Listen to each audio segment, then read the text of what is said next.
Hi, everyone. This is the Perspective with Viv podcast. My name is Viv, and welcome to the show. Today's title is Self-Reclamation with Tara Wiskow. Tara Wiskow is an intuitive energy healer and life reinvention expert who helps women break free from self-abandonment, self-sabotage, and the cycle of people-pleasing. After transforming her own life, losing 220 pounds naturally, and overcoming deep emotional struggles, she now guides women to heal by releasing limiting beliefs, negative emotions, and blocked energy that keep them from stepping into their authentic power. Through her She Rises program, Tara helps women unravel old programming, upgrade their mindset, and uplevel into the life and body they desire. Hi, Tara. So nice to have you here. Hello, Viv. Thank you for having me. I'm so excited to be here with you, have this conversation, and visit and see where our conversation takes us. Likewise, I'm so happy to have you here as well. So let's dive into the first question. Your story begins with a powerful revelation about your identity at just 8 years old. How did that early experience of feeling othered shape your sense of self in the years that followed? Yeah, absolutely. Viv, do you want me to share what I experienced at 8 that brought me into the shifting? Sure, I'd love that. Okay, perfect. So it was actually my 8th birthday. It was Easter. We were having my birthday and Easter celebration all on the same day. And I remember being outside, standing in the yard, playing with my cousins, waiting for the meal to start. And my aunt, who's developmentally delayed and had no understanding what it meant to have a secret kept, and nor did she understand that this was an 8-year long secret, family secret that had been put into place. And so when she approached me, she said, Tara Lynn, I saw your dad today. And of course, I said, well, I know he's in the house. It was the oddest thing that she would say to me. And she said, not your dad, Junior, silly, your dad, Bruce. Now, 8 years old, I was old enough to know that my dad's name was Junior, and I did not have a dad named Bruce. I had no idea who this would be.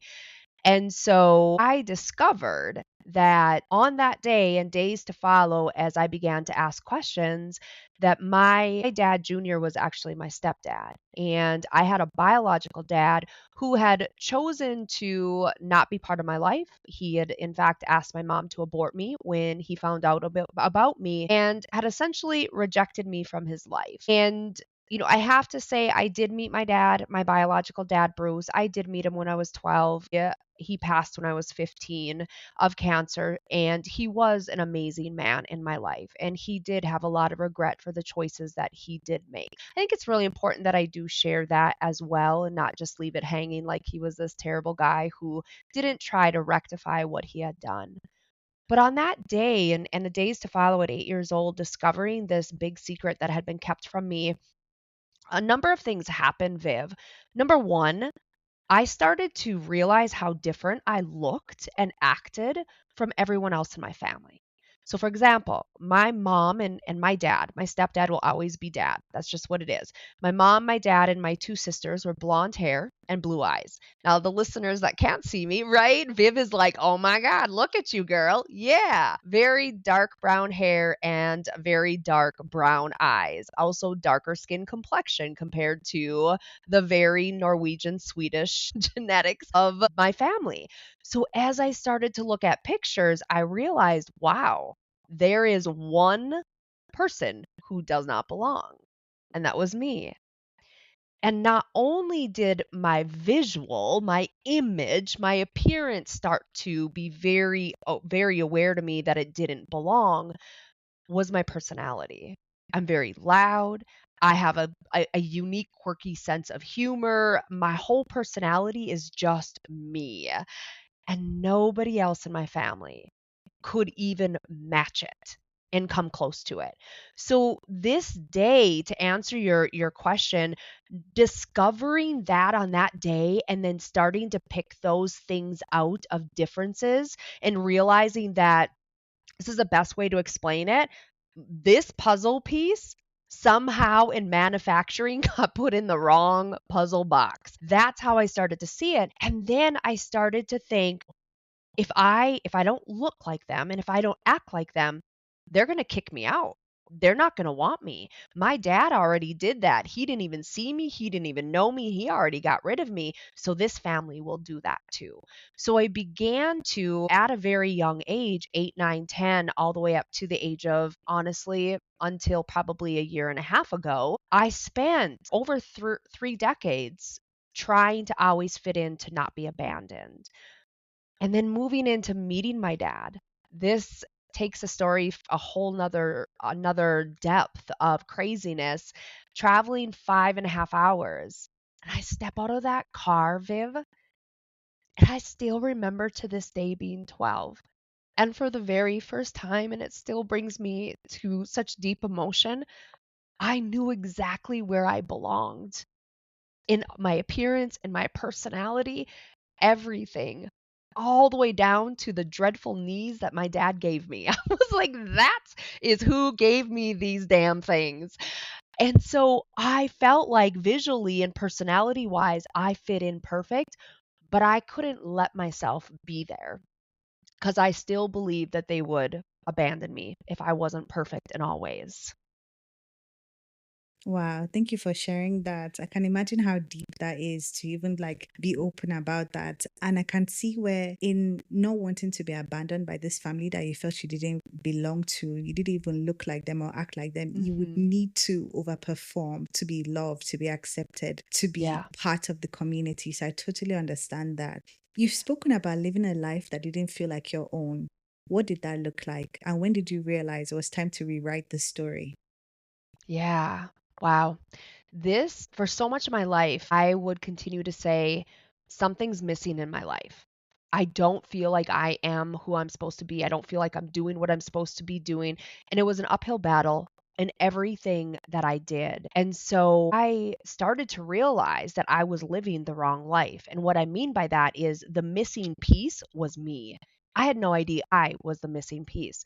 And I was the missing piece because I was shifting my identity. I had all these different identities that started to evolve and develop. I could be this identity with this family, and then it became friends groups and then coworkers. I was shifting my identity in order to always belong and be exactly who they wanted me to be. I had it down to the nth degree of when I would walk into this friends group or into this business meeting, I would scan and know, okay, XYZ, ABC, perfect. I have to have this persona. I have to have this way of showing up. And so I was shifting identity so much and being who I thought I had to be accepted and not abandoned that I had no idea who I was at my core.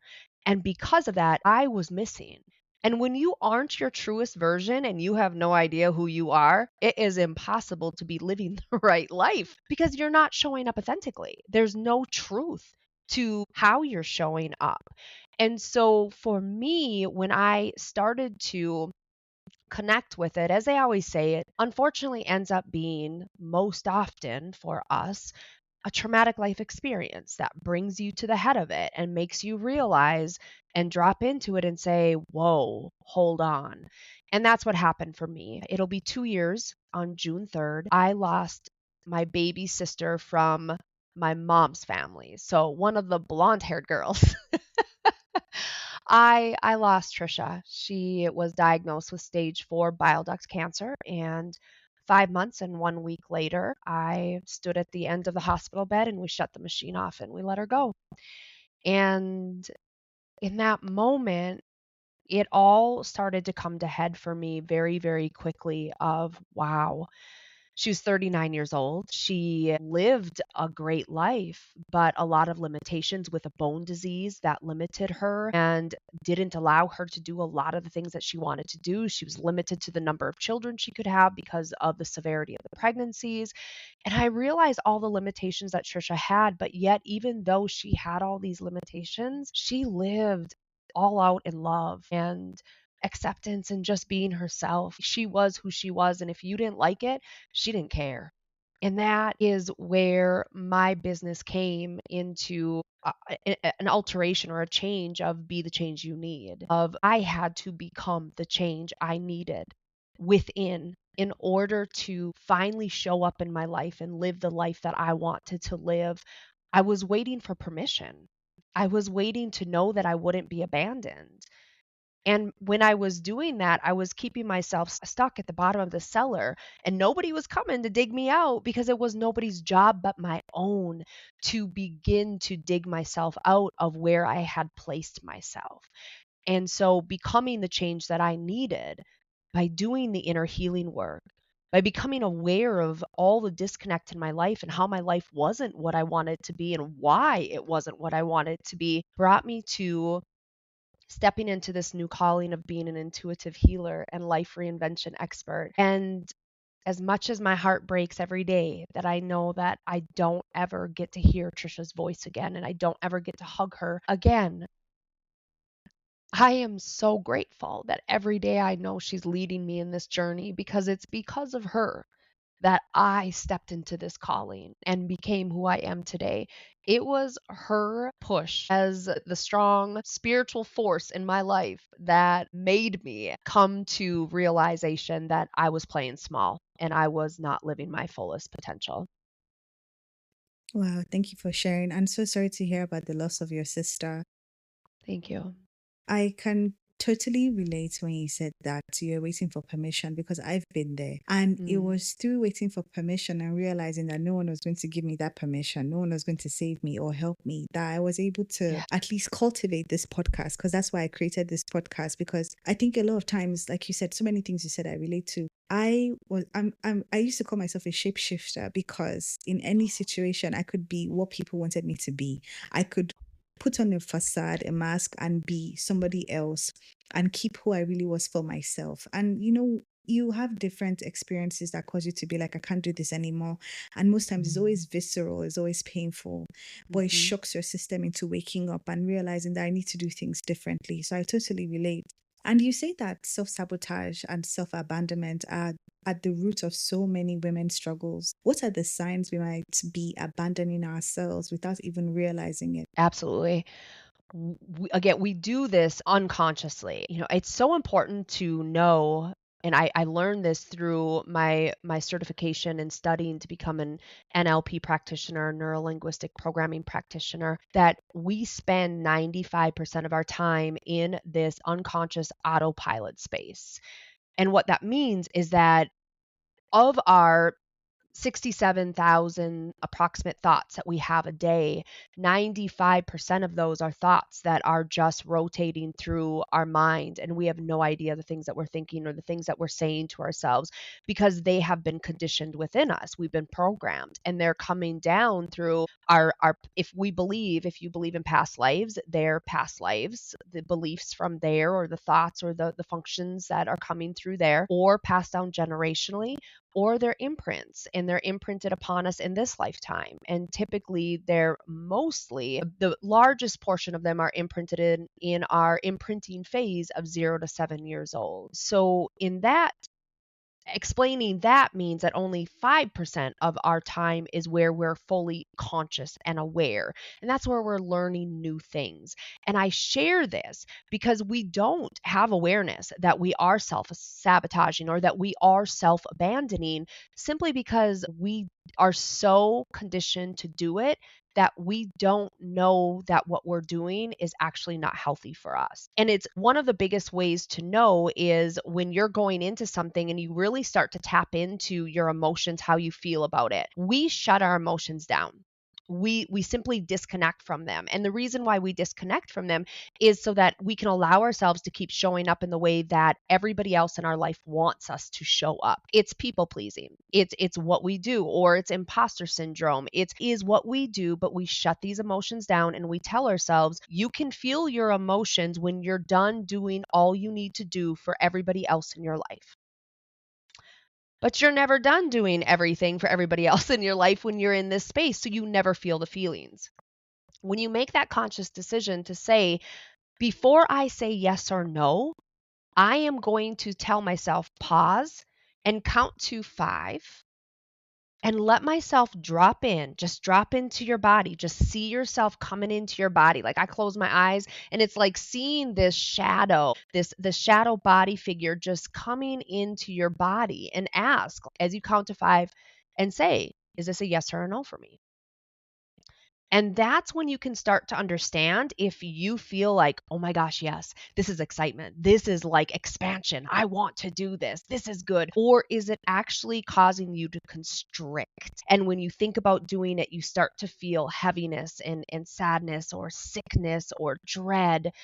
This begins to tell you in the areas of your life doing what you're doing, whether you've been sabotaging or self abandoning or not.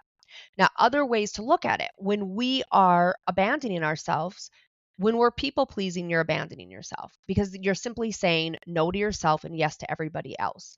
If you've looked at your day and you've said, today I'm going to allow myself to sit and I'm going to read a book for 5 minutes because I love sitting in the sunshine and reading a book. And I will give myself 5 minutes. And then something comes up and somebody says they need something, and you immediately scratch yourself off and you're no longer giving yourself 5 minutes. That is self abandonment. You have now abandoned what's important to you. If you are deciding, okay, you're going on vacation and you want to go and you want to see this specific place or do this specific thing. And when you verbally explain what you'd like to see or do, and somebody says to you, that's ridiculous. Why would even waste time or money to do that? And you say, yeah, you're right. That was just a dumb moment of mine where I thought that'd be wise. Yeah, we won't do that. You have now just self abandoned yourself.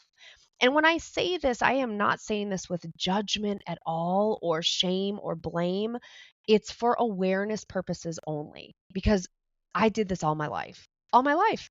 Or I would say another way that we self abandon that we don't realize is we say that we love things that we really don't. For example, I had a friend, I still have her as a friend, and she loved alpacas. And she's like, Tara, you love animals. I want to start an alpaca farm. I was like, oh my gosh, this is great. I want to have, I'm in. I am in. Let's do it. So we're talking about it and planning how we're going to do this alpaca farm. Viv, I Googled an alpaca and I do not like alpacas. I do not want to be around alpacas at all. And then I had to pull my big girl panties up and go to her and say, hey, Jess, I don't want to be an alpaca farmer. But I was self-abandoning there because I was writing myself into a contracted situation saying that it was a yes because I wanted to make her happy. I wanted to belong in her tribe, and I wanted to be like her. So I was self-abandoning my true version of myself, what I loved, to be an alpaca farmer. Thank goodness I pulled my head out of that one. Wow, so many layers to this. For me, I totally understand what you mean and I totally relate, which is why I was so happy to have you on the podcast because I'm coming from a place where I used to be a people pleaser. And, Mm, we can masquerade people pleasing as love or service. We love this person, so we're going to please them. But yeah. like you said, it could come from past lives, it could come from imprints, it could come from childhood. I believe that while I was growing up, because I'm Nigerian, we definitely do have a culture where it's like you have to be quiet while adults are the ones that take the lead. You Mm, you don't have, depending on where you grew up or how you grew up, majority it's like you don't have a personality until you're an adult. You don't have yeah. anything to claim until you are of age. So I found, and it really, really did hurt my body, that I shut down how I felt. I shut down what I wanted to say. I basically was a blank slate that people could paint a picture over just so we could be in community together. And I'm happy now to have reached this point where it's like no more. I Mm, put my feelings first. I want to be selfish. I have boundaries. I like myself. And yes, like you said, you put your feelings away for a bit while you tend to everybody else's, and then you yeah. realize that that will never end. And honestly, when I really think about it, it's kind of like you're trying to be a mother to other people because generally mothers do feel like, let me put my feelings away first, let me tend to my child. But that's a mother and child dynamic. We Mhm. tend to bring those dynamics into every other relationship, and then it's not reciprocal, then it's not balanced, then it's not equal, and then we find ourselves being drained, being resentful, being unhappy, burdened, carrying the burden and pain of other people that we don't need to carry. So this really, really speaks volumes to me. When did you finally say no more to people pleasing and begin the process of self-reclamation? It's started honestly over the last, I would say 8 years of really coming home to myself and starting to discover who I was. And it started with I was 338 pounds. I've lost 220 on my own. And after getting to that place and realizing I'd lost all this weight and I still was looking at myself and still not happy with myself, still cutting myself down, I realized that it wasn't about the weight anymore. It was actually about me. And so I had a mentor said, Tara, you are your worst enemy. And you are the one that's in your way. And when you get out of your own way, that's when you'll begin to see the shift within. Until then, you will always stay stuck in this trying to be something better. And so I began there of really starting to go in and pay attention. I always say awareness is the number one thing. Like that's how you fix anything or change anything or bring happiness, love, joy and peace into anything is when you become aware of what's not okay. And so the awareness piece of it, me really being aware of how I was showing up, the things that I was saying. I always share that when I would go to a store, I could experience 5 things. And 4 would be absolutely fantastic, beautiful things, but I would never recount them because there was one bad thing. And I was in such 3D consciousness of life was out to get me. I was in victim mentality of everything bad always happened. You can't leave the house without all this garbage. I'm just going to stay home. I was very much there. And so as I started to shift the thinking, shift my language, speak different, feel different, really be aware of what I was putting out there, that's where I started to come to understand exactly who I was and how I was showing up and the ways that I needed to shift and change. And I totally think I went off on a tangent, and I'm not really sure if I answered your question, Viv. You did. Thank Okay, you. good. Yes, you did. So, how do you advise or work with women to shift out of people pleasing into self empowerment and self reclamation? Yeah. Oh my goodness. I love this question. My She Rises program, it is absolutely life altering. And it is such an amazing experience that I get to be the healer, the coach of the women in this program. So what we do is the very first phase, and this is my 3-step process that I've built out and developed, is we unravel. We have to unravel from who we have been, what we've done, how we've shown up. We need to clean the slate, is what we're doing. And so we unravel, which means we unbecome. And Viv, at the end of the first 8 weeks, I get such goosebumps every time I talk about this. One of the women said, Tara, I don't even know what I feel right now, but I feel like I don't know who I am. And I was so excited, and she was like appalled. And I said, no, babe, no, this is good because you have fully unraveled. You have unbecome. You are no longer thinking, behaving, and doing as you have done for almost 40 years. This is incredible. And so once we unravel from the way that we've done through energy clearing, through the steps of shifting our energy, meditation, visualizations, chakra balancing, possibly past life regression, which is all the work that I do with my women, and the NLP work, the limiting belief release work, and negative emotions release work. All of that, which sounds like a lot, but it's really not once you dive into it and get started with it. It just flows beautifully. Once we've done those 8 weeks, we move into the 8 weeks of upgrade. This is where we're now saying, okay, we've cleaned the slate. It's empty. It's brand new. Now, what do we need in order to feel fantastic, to become confident, to become in this full sense of worth and love, and to start creating the life that we desire? How do we need to show up? What are the things we need to think? What are the words that we need to say? What are the actions we need to do? And so then we start to build that. That's that foundation that we begin to build in that upgrade. It again is much of the same of what we're doing in the unravel. It's just a different process of it. And then we move into the up level. And in the up level, we've now got this beautiful foundation, and my women are thinking, feeling, doing different.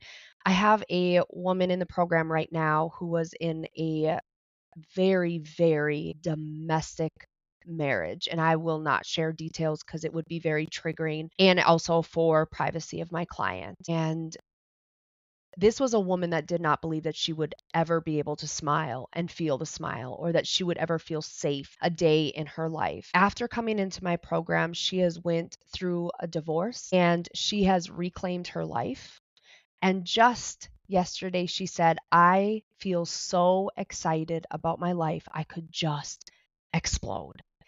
This is, if I'm honest with you, I was uncertain if we would get to this place at this point in time. So to see her here already at 16 weeks in is absolutely unbelievable. And we haven't even started the up level. This is just through the upgrade phase. So now as we up level, we just take it to the next level. It's really asking the women for what they want. So for instance, last night on the call, I asked them, what do you see as blocks getting in the way of you up leveling and finishing out this program and becoming the exact woman that you desire to be in the exact life that you desire to live? I asked them to go in and listen and know and feel and become aware. What are the blocks? And once we know those, then we can start to extract those, and then we begin to implement more of a personalized journey of what they desire. That's so inspiring. I have so many Thank you. questions. How many women do you take per, because this is 8 weeks, 8 weeks, 8 weeks for each level. How many Correct. women do you take in at once? And is it a one-to-one call or it's like a group thing and then one-to-one calls broken down into sessions? How do you do Yeah, it? great questions. So, first question, how many women? The max that I will take is 12. That's the max because this is very, very, I mean, it's deep. We go deep work. And so, in order for me to be able to really, really help these women to have this full transformation and embody this new being, I have to make sure that I limit the number of people per cohort. I call it cohorts. And so 12 is my max number that I allow in each cohort. And every single week, we have a group coaching call. So there's 25 because we have a kickoff.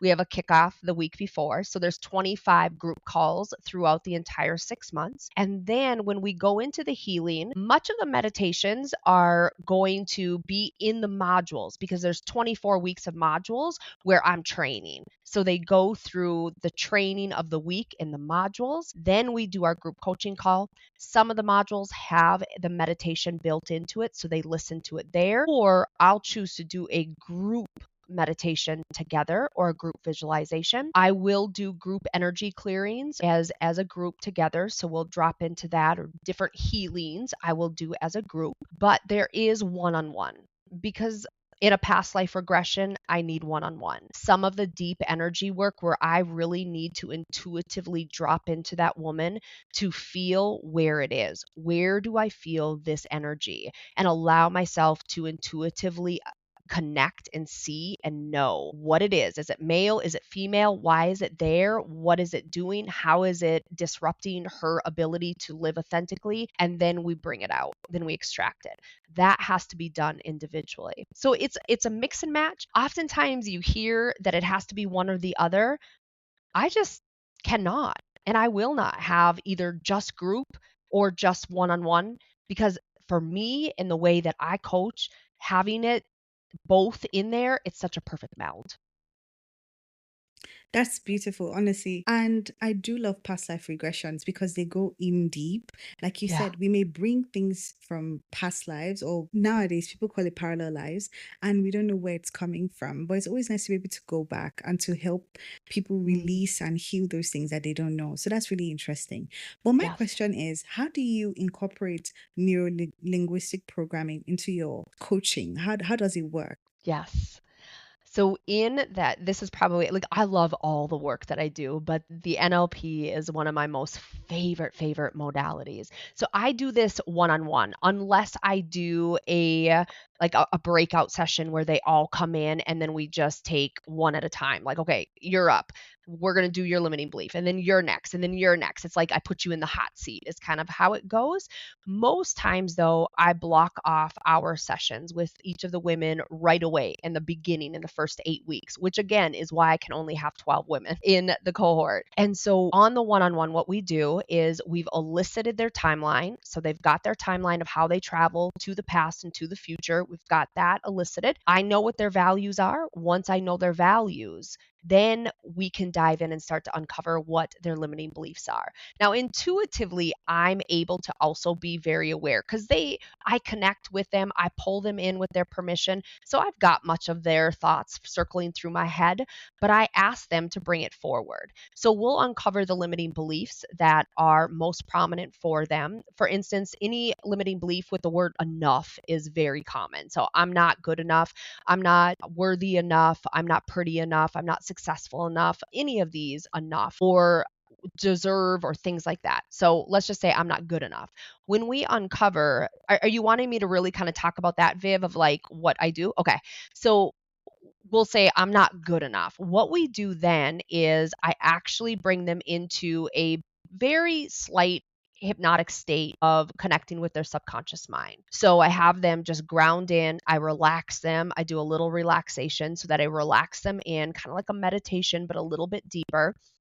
And then I speak to them in a way to get their subconscious mind to speak for them. This is like the black void of not knowing what the information is.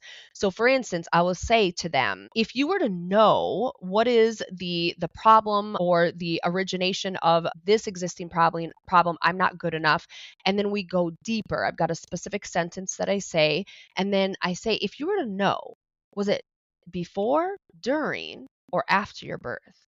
And even as I say it right now, like you, Viv, and all the listeners, all of a sudden you're like feeling this like tingle at the top of your head, your crown chakra, because your subconscious mind is like waiting for the next piece. I'm starting to tap into your subconscious mind right now. So if you're feeling some energy moving through you, you're okay. You're okay. I'm not like possessing you and nothing more will happen, but that's what's happening.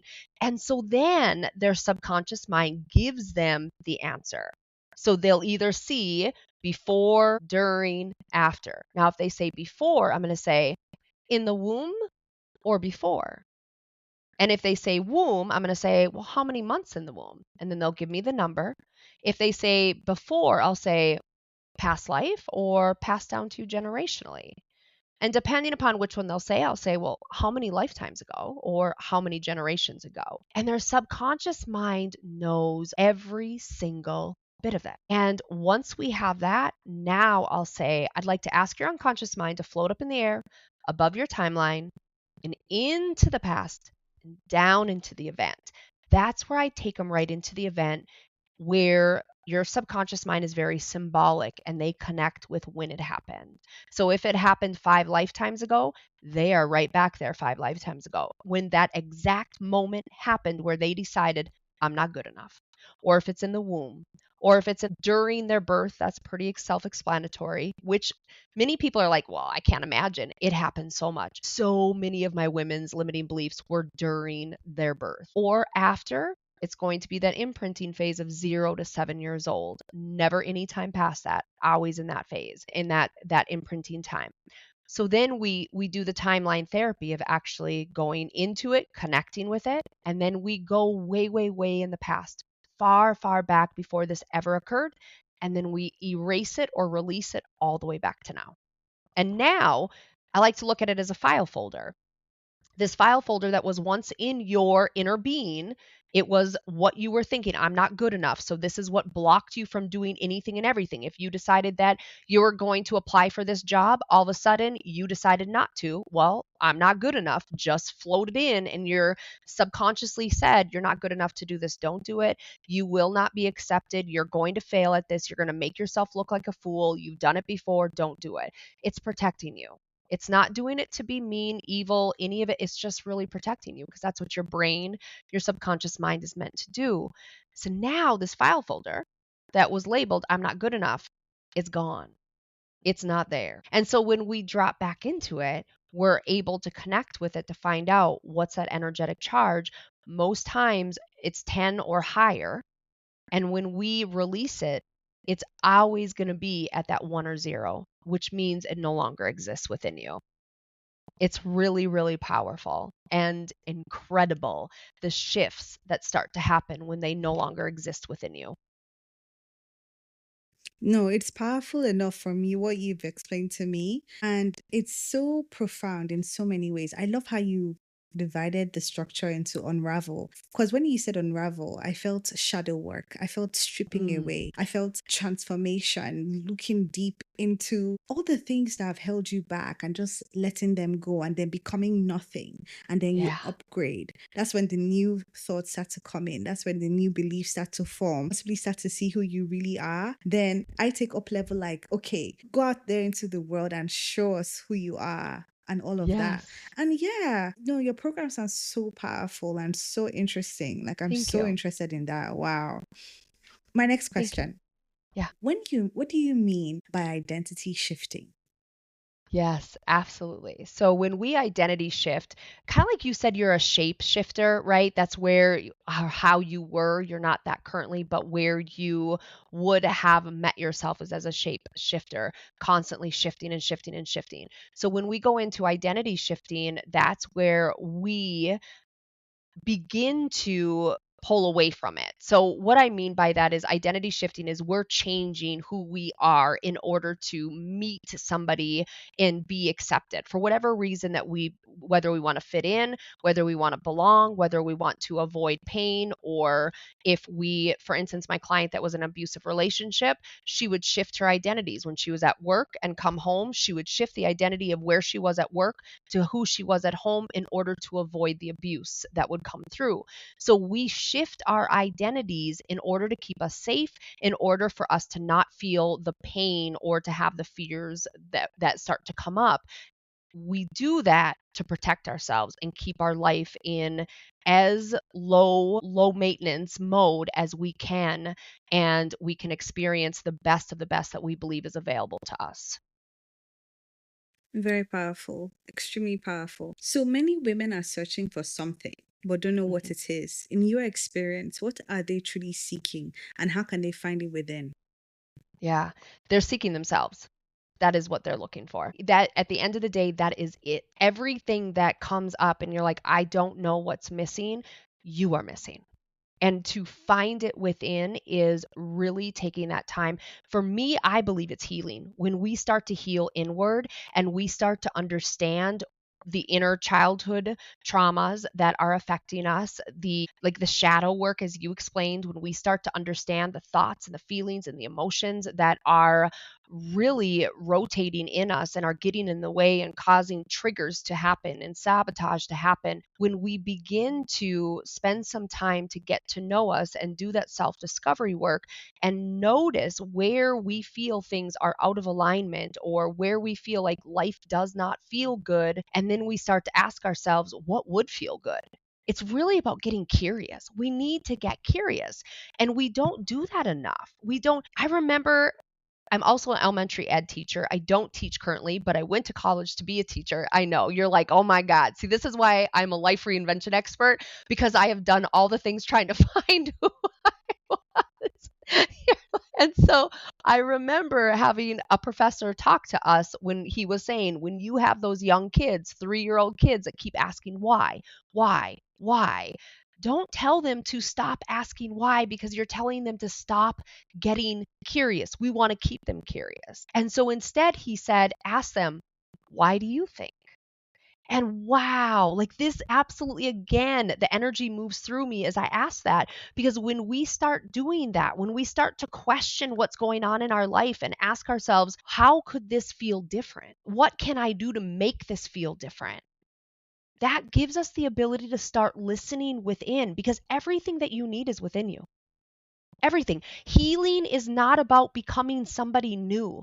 This is such a disconnect in the healing space is believing that if you heal, that you have to go through this complete identity crisis and absolutely like lose yourself in order to become somebody different. It really isn't. It's about becoming who you've always been and coming home to yourself.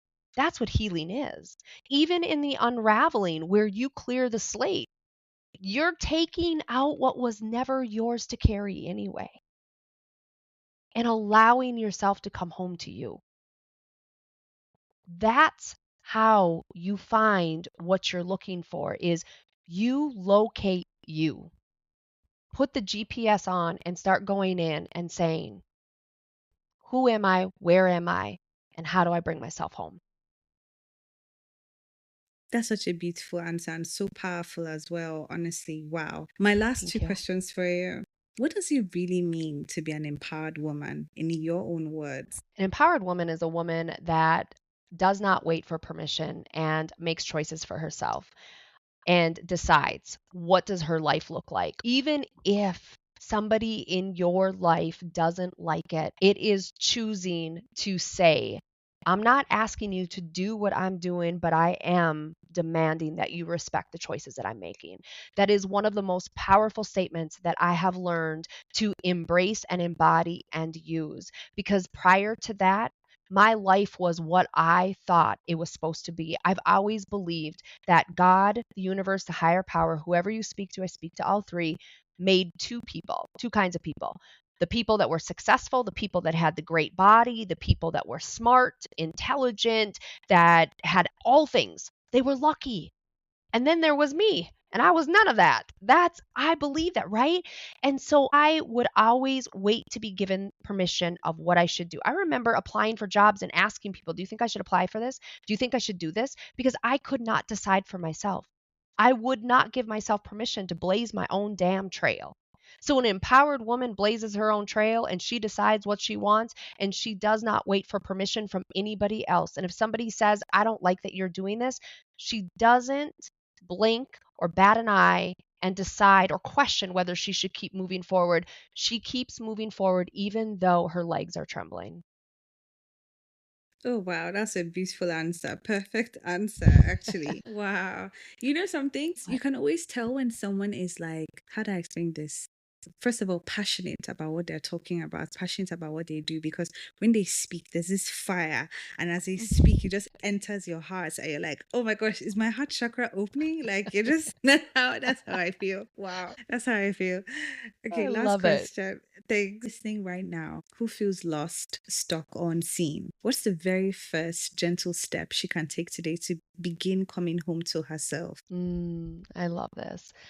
Very first one is I want you to calm your central nervous system because it is radically out of control. And you do this by putting one hand on your heart. And for all of you overthinkers, it doesn't matter if it's your left and it doesn't matter if it's your right. And then I want you to put one hand on your belly. And in just doing that, as I do that right now, it honestly brings tears to my eyes because I am recognizing my body, I'm calming it, and I'm letting it know that, hey, I'm here. And it's really your inner child. It's that inner child that is feeling left out or not getting the needs that it needed met. And when we do this, it just calms us. And so, again, one hand on your chest, the other on your belly, and just close your eyes and just take a deep breath in through your nose. Suspend at the top for 5, 4, 3, 2, 1. Exhale through your mouth, nice and slow. And in doing that, you just feel your body relaxing. And when you suspend that breath at the top, you're releasing all that does not belong and no longer is needed within you. And now I want you just to ask yourself, what emotion am I feeling inside right now? And allow it to come up. It's either going to be the word or you'll hear it or you'll see it in your mind's eye. Whichever comes through, however it comes through, or maybe you'll just have a knowing. Maybe it's fear. And then say, where am I feeling this fear in my body? Maybe it's right in your chest, right in that heart chakra. And then I want you to say, why? Why is this fear there? What do you need me to know? And allow your inner programming, that inner child, that inner being just to guide you with the answer.